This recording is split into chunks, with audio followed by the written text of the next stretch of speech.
Asawa sa OFW nga nawad-an og panimuot og namatay samtang naka-isolate sa Hoops Dome sa Lapu-Lapu City human magpositibo sa COVID-19 nang hinaot nga mahatagan og hustisya ang kalit nga kamatayon sa iyang bana. Siluan Mayron Dina sa report. Sama sa ubang mga namatay tungod sa COVID-19, wala tuguting mahaya pa ang patayng lawas sa 36 anyos nga OFW nga si Ramon Castro sa ilang panimay didto sa Toledo City. Human madala ang iyang patayng lawas gikan sa Lapu-Lapu City Hospital niadtong Marso 19 sa gabi, gilubong dayon nila pagkasabado sa alas 7 sa buntag didto sa Toledo City. Ang iyang asawa nga si Georgine, ugangan, igsuon ug igagaw lang ang mga mihatod sa iyang patayng lawas ngadto sa samang.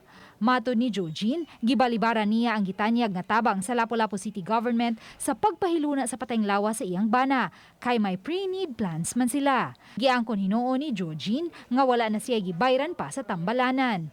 Apan matod niya, dili siya kumbinsido nga nagka-COVID ang iyang bana, nga mo'y hinungdan nga giatake kini sa kasing-kasing kay wala man ma-autopsy ang patayng lawas ni Ramon Castro. Sila, hindi nag-COVID, ma'am. Pero lagi protocol, ipasaglaan mo nila. Iwa may mahimo. Nakamahay usab ang asawa sa OFW sa kalangan sa mga nurse nga mi responde. Base sa mga video nga gi-share sa mga kaubang COVID patients sa iyang bana sulod sa Hoops Dome, makita nga ang mga kaubang COVID patients pa ang unang mitabang sa iyang bana ug sila pa ang midala sa iyang bana pagawa sa Hoops Dome diin didto na nila nasugatan ang duha ka mga nurse nga naka-PPE ug misuway pag-revive sa iyang bana. Namatay na siya. Tungod na na ilang mga protokolo. So, wala ayaw, ma'am. Wala yun na, ma'am. Kaya nagipagturya sa mayor. Huwag yun ay tinuod, ma'am. Kaya na siya narsis. Klaro kay sabihin niyo, huwag niya narsis nga nag-monitor na sa sulod.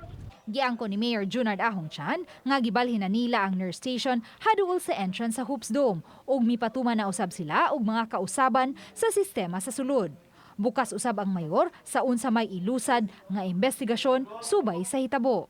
By peace, pwede na maging niya mangayo siya og clearance for the IATF nga iyang ipa-autopsy ang iyang bana. Uban ni Marlon Melgazo, Luan Merondina, Balitang Bisdak.